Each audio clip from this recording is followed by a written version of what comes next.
Iguodala to Curry, back to Iguodala, up for the layup. Oh, blocked by James. It's over. It's over. Cleveland is a city of champions once again. The Cavaliers are NBA champions. That sound means it's time for Cavs on the Break NBA podcast, part of the Press Play Podcast Network. I am your host, Chase Smith, and with me, he covers your Cleveland Cavaliers for Sports Illustrated, the one, the only Sam Amico. Sam, the draft lottery has come and gone. How are you doing?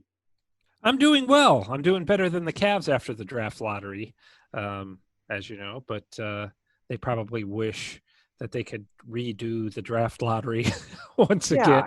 But it does feel weird, though, complaining about draft luck as a Cavs fan, given 3 first picks in the 2010s, right? Like, in the last 17 years, essentially. Well, with LeBron and then Kyrie and Andrew Wiggins and Anthony Bennett, not in that order. I got Bennett Wiggins mixed up.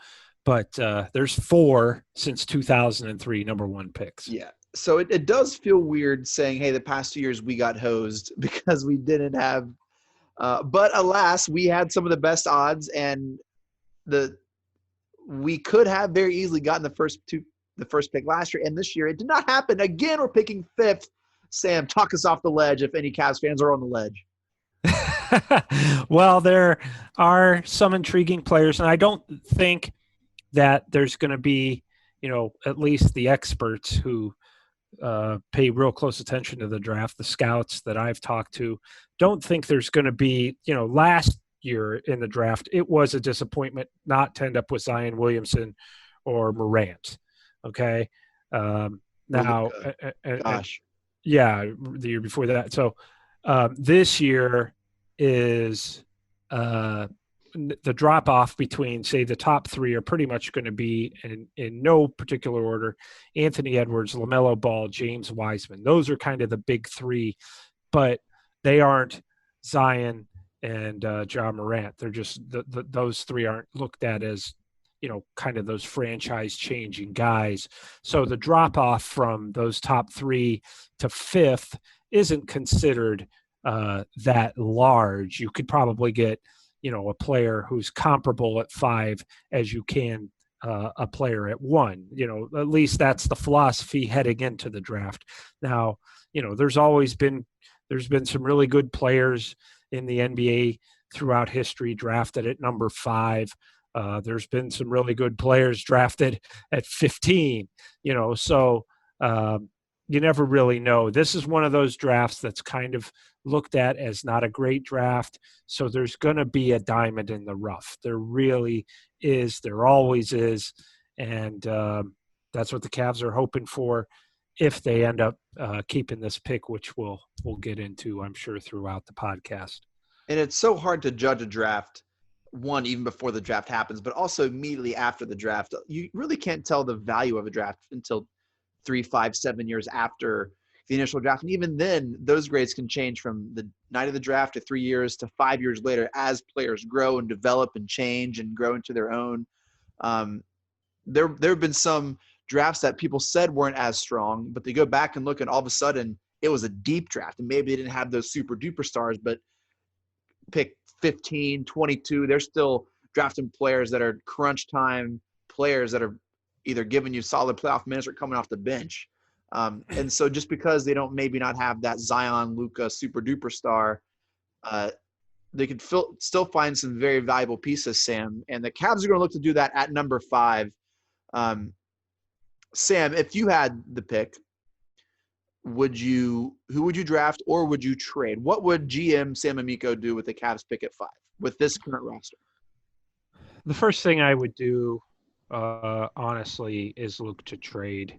I think that you have a second-year player this past year in Colin Sexton, and these are your key players here. You've got, Darius Garland, who is a rookie, Kevin Porter Jr., who is a rookie, Dylan Windler, who will be a rookie after having missed all of last season.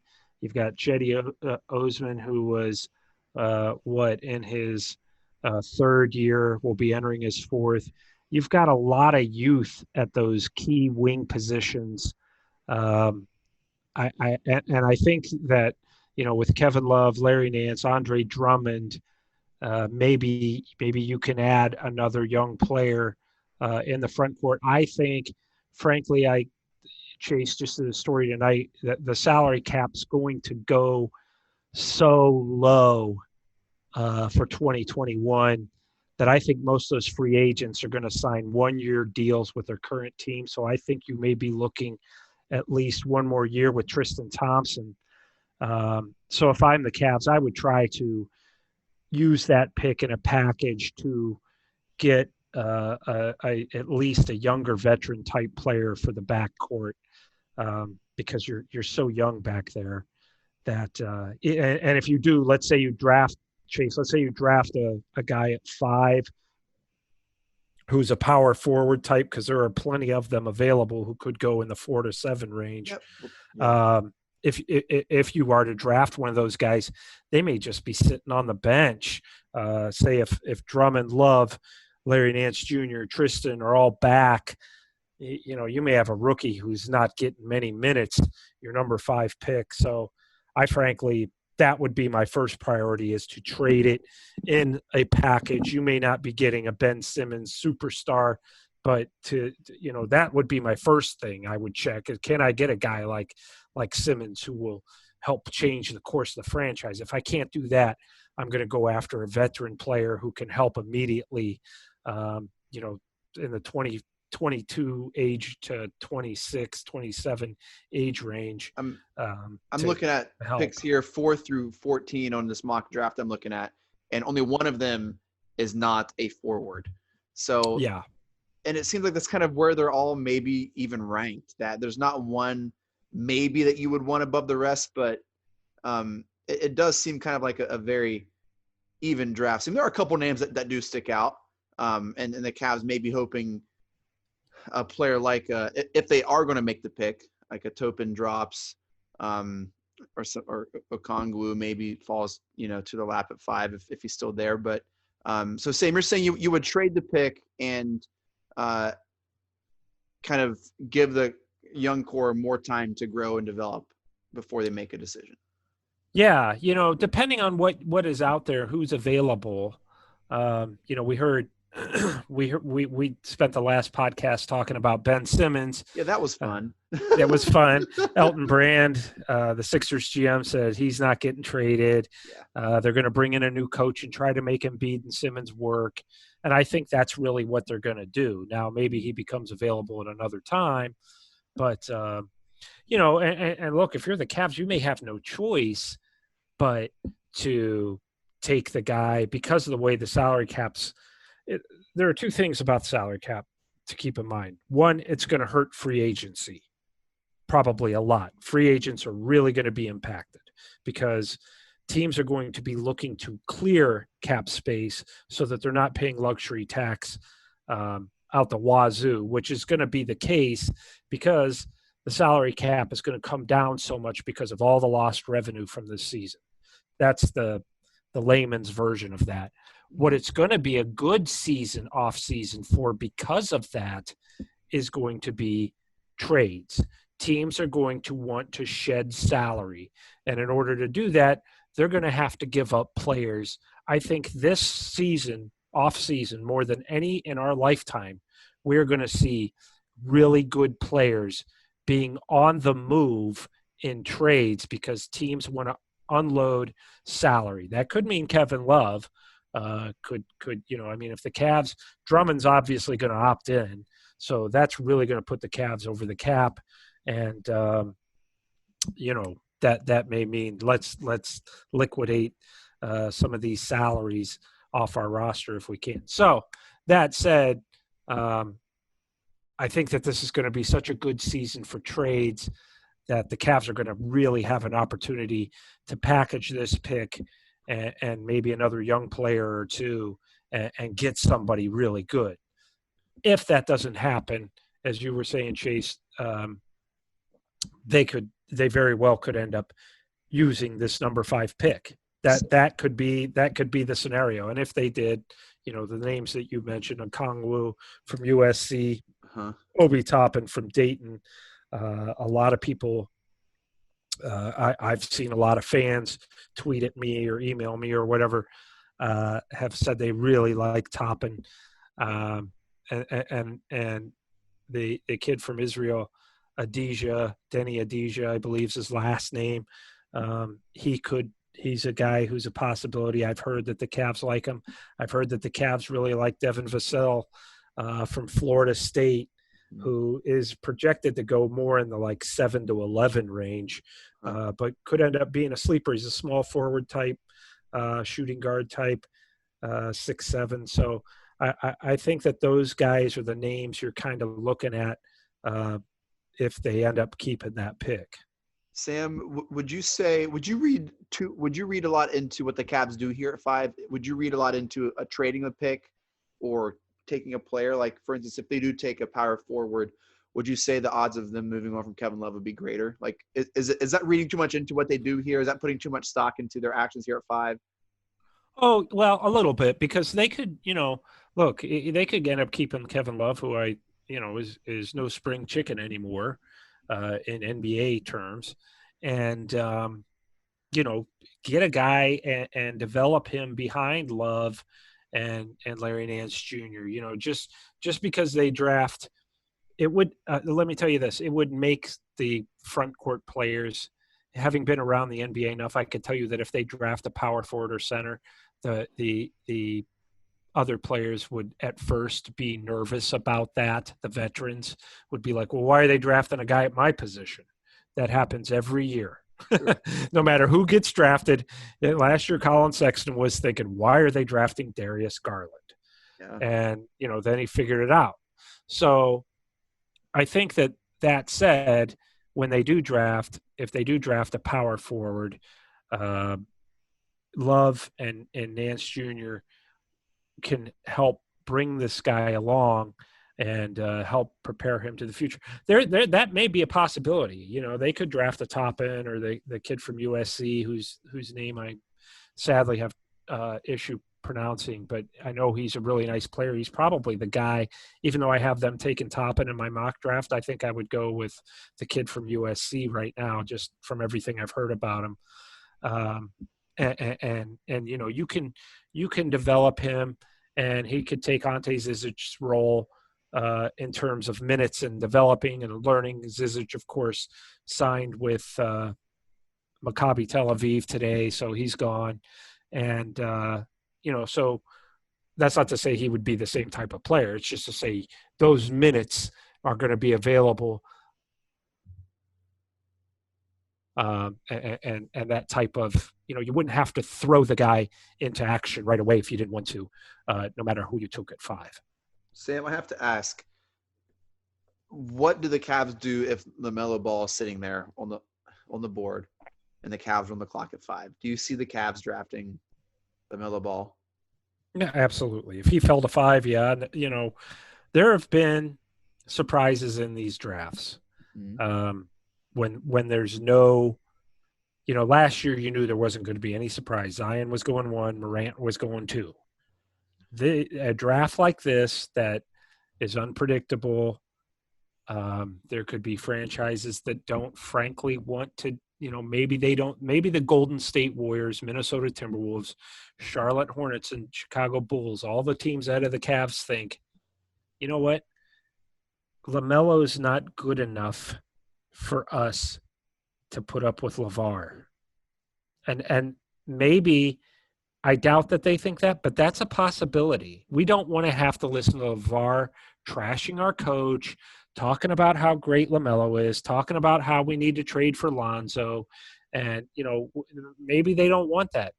Now, if they think LaMelo is a franchise-changing player, none of that's going to matter. But if they do, and he should fall a little bit, then yeah, they would take him. If they thought Halliburton, who's a 6'5" point guard, if they thought that he was going to be better than Garland or some of those other guys, or I don't think Garland's really the point guard. If they think Halliburton's going to be better than him, they're not going to care. They will draft him.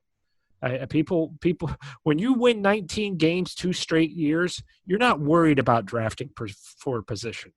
You're you're going to, let's say it is Halliburton or LaMelo drops.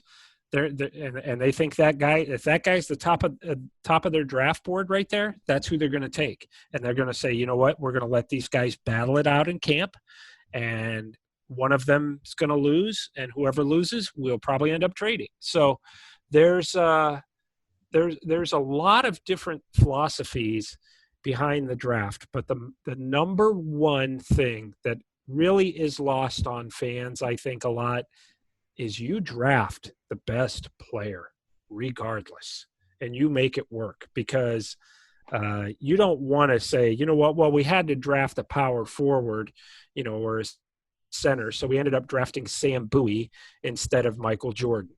You don't want to do that. Well, we needed a center. Yeah, well, guess what? You gave up on the greatest player, arguably the greatest player in the history of the game, because you drafted for position. And you never want to do that when you're making a pick in the NBA draft, regardless of who else is on the team. So, Sam, in your mock, you have the Cavs taking Obi Toppin. I hope the Cavs, I hope Onyeka Okongwu drops, the center from USC. But, Sam, you really believe the Cavs are going to trade this pick. Let's talk about that. Who would be some trade partners that the Cavs could be fielding calls or calling to as they look to do something with this number 5 pick? What are you hearing? Well, first of all, if you're going to trade the number 5 pick, let's say you can't package it for a guy like Simmons. He's not available. Yeah. So what you're going to do more or less is probably look to trade down, acquire another pick. But again, in the Cavs situation, they want a decent young player should they move down. Boston is a team that doesn't, again, the Celtics again have 3 first-round picks. The Celtics do not want one of them. They don't need them. They're a veteran team that's playing for championship. And they don't want to bring in 3 rookies, maybe bring in 1, but I don't even think they care about that. Right now they're at 14, 26, and 30 in the first round. Yeah. So, theoretically the Cavs could trade that pick to Boston, get those other 3 and maybe a young player. Now, I don't know who that would be. Now, maybe the Celtics are saying, look, we got to unload Gordon Hayward. And we just can't afford him. The salary cap's going down. We got to do something. So, is that an opportunity for the Cavs to say, okay, we'll give you 5, you give us 14, 26, and we'll take Hayward off your hands? Obviously, the Cavs would have to give back some salary somehow, some way. And I'm not looking at all the numbers, but the point is that's where a number 5 pick comes into play in some sort of package, right? Now, Boston is a team who definitely doesn't want any of those picks. The Lakers don't want their pick, and their trade. We see the Lakers every year since the GM has been there. He's always trading his pick, and he's almost always trading with the Cavs. Doesn't seem like the Lakers trade with the Cavs a lot. Yeah. So I was thinking that way about the Celtics too. Gosh, can we just not trade with those guys? Yeah, it's like the two biggest franchises traditionally are always trading with the Cavs. But what's his name with the Lakers, particularly Rob Pelinka, the general manager, it seems like he wants to pick. The Lakers are at 28. So again, if the Lakers are trading that pick and they want the 5th, they're going to have to give you. If I'm the Cavs, I'm saying Kuzma, which right now the Lakers wouldn't do. But again, these are hypotheticals to kind of show you what some of these other teams want to do. I know Washington really badly wants to move up, but I think they want to move up higher than 5th. But still, Washington is a team that's kind of looking to shake things up, other than, with Wall and Beal and Bertans coming back. Those 3, they're trying to create a little bit of buzz, like the Cavs are. The Cavs want to create some buzz with this draft, and get fans excited again. At least, theoretically, we're going to be decent again with the moves we make this offseason, is what they want fans to believe. You want to talk about the bubble in the playoffs, or and talk about the Lakers. How do you feel about that, Sam? So let's talk awards. We won't talk too long because they're still being released. Giannis announced today Defensive Player of the Year. Sam, if he wins MVP, correct me if I'm wrong, but the only other person to win MVP and Defensive Player of the Year was Jordan. Am I right? Boy, I wish I knew. You know what, Chase? And I don't know that I've admitted this to my readers very often or listeners, but I'm not a big awards guy. Yeah. I appreciate them, but I'm just not I don't pay attention to them as much because I think, to me, all that really matters as a fan of the game for 30 years now, maybe more. I've always just enjoyed the way the game is played for the most part. Jordan and Olajuwon are the only. I think two David players. Robinson didn't David Robinson or Jordan Not the same year. Not the same year. Oh, okay. Okay. But they've so it'd be Jordan and Olajuwon. That makes sense. Yeah. I frankly think, and maybe this will be outdated by the time the podcast is actually heard by people, but I personally think LeBron's going to win MVP. Though I think it's going to be close. I think, Giannis again was the best player on the best team. I just think a lot of people are going to vote for LeBron this year because the Lakers had such a resurgence and he stayed healthy and all that. So that would be like a kind of like a career achievement. Maybe he didn't have the best statistical season, but he's just spent year 17 still at it, still leading, still one of the best players in the league, if not the best. And maybe they gave Giannis the DP because he wasn't winning MVP. Maybe, I don't know. I'm just trying to. It's hard to tell. It's hard to tell. I think he's got a good shot. Don't get me wrong. I think he's got a really good shot. At Giannis has at the MVP, but I just think that and I do. I think LeBron had a pretty good season. He's not as explosive, and I say this as a guy who watches him still in amazement. Yeah. But he's changed. He's just not. He's not that Miami Heat early Cavs, even 2016 Cavs guy where he's just going to barrel down the lane and throw one down all the time. Yeah. He still can do that, but he's just. It's just. I've noticed this even in Jordan. I was old enough to see him in his prime. 35, 36 is when you just start to lose that step, no matter how great you are. And LeBron's coming off a phenomenal game. As I say that, he missed 2 shots, had 30 points in game 4 against the Blazers. So I think this is his last opportunity to probably win that award. People have been saying that, Sam, about LeBron. This is his last chance for the finals. This is his last chance, I feel like, for the last 4 seasons. I saw a tweet, and I wish I could give them credit, but the tweet said it wasn't – so this was – the tweet was like, LeBron, welcome to the Western Conference. No, scratch that. Western Conference, welcome to LeBron. Yeah. Like after that playoff game. And I've thought about it, Chase. I think about, the greats before him. I think we've got, he's 35. I think we've got probably next year and the year after, where he's near the top of the league. And then really, unless he can somehow defy what everybody else has been unable to, we're going to see that decline. I don't know how rapid it'll be, but I mean, my point is I still think he's going to be a pretty good NBA player at 39, and that's after that. I can't say that he will be after that. I've just never seen it. I've seen guys be decent at 40 and starter worthy material at 40, but that's rare. It's really rare. So, I have a LeBron theory. I think he's going to stay in the league until Bronny enters the league. I think he wants to play either with or against his son for 1 season. Yeah, I could see that happening. It'll be interesting to see what type of player Bronny is. he's got, the kid's got a ton of talent, and I don't know, He's I don't wanna, he turned 6. I just looked him up on Google, which is weird. yeah, He turned 16 in October.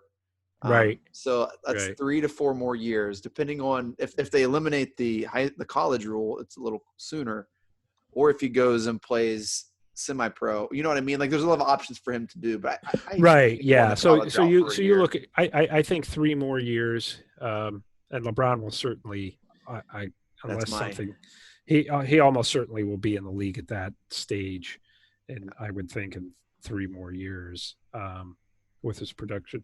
I have to say something about Bronny, and I believe his other son is Bryce. I can't. I'm forgive me for not knowing their You're names, forgiven. I don't know that. I don't know. but they're both very talented. Yeah. And I will say this: I haven't played with them, but I had friends who went to the wellness center in Uh-huh. Bath there, Uh-huh. that LeBron's family is members of, and they played with it. His kids came in and played. They were, grown-ups, 20, 25, 35, 40 years old, and LeBron's sons, wanted to play, and they said, yeah, sure. Right. And they said, my buddies who played with them said they could not have been nicer, more well-adjusted, just they sung their Remarkable. praises. Just Remarkable. great kids, and they said it was such a pleasure to play with them, because Remarkable. they were not arrogant, or and they're kids. They're LeBron's kids. You'd have a reason to be arrogant, and you're Right. 12, 13 years old at that point, and most kids at that age. But they said they were just so unbelievably impressed with him, and I think that really sticks with me, because every time I've talked to LeBron one-on-one, he's been nothing but cordial. So it's good to see, and it's always good to hear stories like that that the kids turned out great. So it'll be interesting to see, though. Be interesting to see, and I think you're right. I think if Bronny gets to the NBA, LeBron will be wanting to play either against him or with him for at least a season. Yeah. One final topic, Sam, and we have to, just because it was incredible. Can we talk Luka Doncic for a little bit? The guy is amazing, just amazing. I haven't, you get impressed with guys every once in a while. The Durant's, obviously LeBron's, Giannis. I know I'm missing some in there. James Harden, Curry. I mean, these guys are, and he's right up there already. He's phenomenal. I mean, you can't guard him, and there are only a handful of guys you can say that about in the league right now. That you can put your best defender on him, it's not going to matter. You can double team him, it's not going to matter. He's just too uncanny, too skilled, he's got the size, athleticism, the passion, just fantastic. And I think that he's going to be carrying the torch. Once LeBron's gone, it's going to be him and it's going to be Doncic and Zion. And so Zion, Sam, stop me when I'm wrong. Okay, will you stop me when I'm wrong? Maybe this stop you when you're wrong. Yeah, okay. Stop me when I'm. This podcast over. Just kidding. Go ahead. No, Luka will, and I know you just said you're not big about awards, but Luka will open the season next year top 3 in MVP chances odds. Yes. Oh, sorry. Can I say something even if you're right? Yeah. Okay, you're right. I agree. Luka will next year be first team All NBA. Yes. Luka will win a title in his career. That's hard to do. Stop. Yeah, I think. No, I think. I mean, I think he will. He has an owner who isn't afraid to spend money. He has right. Yeah, that's true. Compliments well. Dallas goes from Dirk to Luka. I mean, are you kidding me? That's good stuff. Yeah, I mean, seriously. Yeah. Yeah, you know what? If Dirk won a title, I think Luka will win one too. Yes. Okay, so you're not wrong. Luka, if you were to pick one player to start any franchise with right now and any player in the league, your first pick is Luka Doncic. Correct. That's crazy. I would take him over Giannis right now. I would. And that's I would insane because Giannis is, something special. I would but I think over Zion, over Ja, over everyone. Luka is it. Sam, this is Luka's NBA. This is his league. And he took it against the team that had the best defense, against the finals MVP. He went toe-to-toe, and he won. He's giving them as many fits as LeBron's going to give them, I think. No, they're getting waxed tonight as we talk. Who, Dallas? Yeah. Well, that series, they have no shot in that series. They're too young. You're not going to beat Kawhi and Paul George and all that veteran 15 team. to 91 as we're recording, 10 minutes to go in the fourth. No, I knew that series wasn't going to, the Mavericks had very little shot. You've got to be a veteran team to win in the playoffs, to win big. And they're just too young. He's going to take his lumps. That team's going to take their lumps. And I like that team overall. I like Porzingis. I like, some of the players who are kind of unsung guys on that team. I like Jalen Brunson a lot. He's a winner. I like Seth Curry is a nice player for them. So, yep. That team's a few pieces away and mostly, and what's the guy's name? Maxi Keebler or whatever. He's a nice player. I think that team's a few pieces away still, but I'll tell you what. Got a great coach, Carlisle, perennially underrated coach. Never gets mentioned, I feel like. I think he's very good coach. Yeah. I've never, even when Dirk was there, I've just never paid much. I shouldn't say I never paid much attention to the Mavericks. I just haven't been like, it seems like Chase I've been alive long enough that there's always been a team to me every year that I've been real intrigued to watch and couldn't wait to watch. This is the first time I felt that way about the Mavericks, even though they were great. This is with Dirk and that team, this is the first time I thought, wow, what's that? And we're missing out on the X Factor, Boban. Yeah, yeah. You know what, baby? Yeah. You know what Boban is? He's a guy who's just happy to be 7'5". Super That's fun what he is. team. Yeah. And I hope they're going to add some intriguing pieces. Yep. They're going to add some intriguing pieces, and within the next couple of years, they could be. Yeah, you never know. Well, that does it for this episode of Cavs on the Break NBA podcast. Thank you all so much for downloading and listening. Make sure to follow us on Twitter at Cavs on the Break. We always follow back. Shouts to the Press Play Podcast Network for making this possible. Make sure to follow Sam on Twitter at Amico Hoops. Catch all of his work and writings on Sports Illustrated analysis, player quotes, interviews, insider info. Do not miss out. Sam, any final thoughts, brother? That's all I got right now. Keep in mind the draft may be pushed back from October 16th to maybe closer to the start of November. So it could be a while, and the Cavs could be able to figure out, have more time to figure out some options before the draft takes place. But I'm sure we'll have at least 3 or 4 more podcasts before then, right? Hopefully. I mean, if you look at our track record, maybe not. I don't know. No, we're going to go one a week, baby. We had a lot of momentum before COVID hit, and then that kind of. And then you had a baby too. You had another baby. I did have a son. Yeah, yes. But we'll do an in-depth mock draft here the next couple weeks here. That'd be great. We'll bring someone on and we'll have some fun. But Sam, Mike Breen even gave a double bang on Luka's game winner. So Mike, we love you, man. Take us out. Congratulations, Cleveland. Your decades-long wait is finally over. The Cavaliers are NBA champions.